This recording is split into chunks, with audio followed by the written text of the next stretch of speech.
మమ్మన సున్నతి పొందవలెను. అది నాకు నీకు మధ్యనున్న నిబంధనకు సూచనగా ఉండును.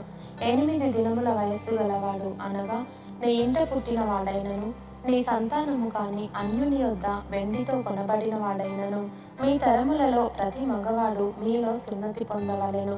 నీ ఇంట పుట్టిన వాడును, నీ వెండితో కొనబడిన వాడును తప్పక సున్నతి పొందవలెను. అప్పుడు నా నిబంధన మీ శరీరమందు నిత్య నిబంధనగా ఉండును. సున్నతి పొందని మగవాడు అనగా ఎవని గోప్యాంగ చర్మమున సున్నతి చేయబడదో అట్టివాడు తన జనులలో నుండి కొట్టివేయబడును. వాడు నా నిబంధనను మీరి ఉన్నాడని అబ్రహాముతో చెప్పెను. మరియు దేవుడు, నీ భార్య అయిన శారయి పేరు శారయి అనవద్దు, ఏలయనగా ఆమె పేరు శారా. నేను ఆమెను ఆశీర్వదించి ఆమె వలన నీకు కుమారుని కలుగజేసేదను. నేను ఆమెను ఆశీర్వదించెదను. ఆమె జనములకు తల్లి అయి ఉండును. జనముల రాజులు ఆమె వలన కలుగుదురని అబ్రహాముతో చెప్పెను.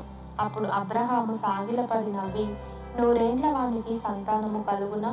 90 ఏండ్ల శారా కనునా అని మనస్సులో అనుకొనెను.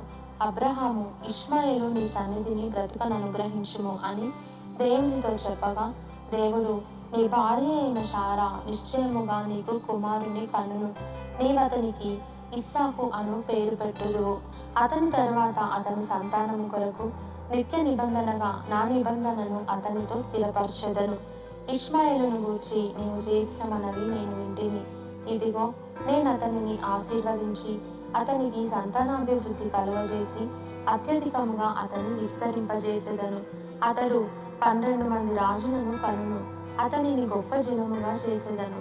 అయితే వచ్చు సంవత్సరము ఈ కాలమందు శారా నీకు కనబో ఇస్సాకుతో నా నిబంధనను స్థిరపరచెదనని చెప్పెను. దేవుడు అబ్రహాముతో మాట్లాడుట చాలించిన తరువాత అతని యొద్ద నుండి పరమునకు వెళ్ళెను. అప్పుడు అబ్రహాము తన కుమారుడైన ఇష్మాయేలును, తన ఇంట పుట్టిన వారినందరినీ, తన వెండితో కొనబడిన వారినందరినీ, అబ్రహాము ఇంటి మనుషులలో ప్రతివానిని పట్టుకొని దేవుడు తనతో చెప్పిన ప్రకారము ఆ దినమందే వారి వారి గోప్యాంగ చర్మమున సున్నతి చేసెను. అబ్రహాము గోప్యాంగ చర్మము సున్నతి చేయబడినప్పుడు అతడు 99 ఏండ్ల వాడు.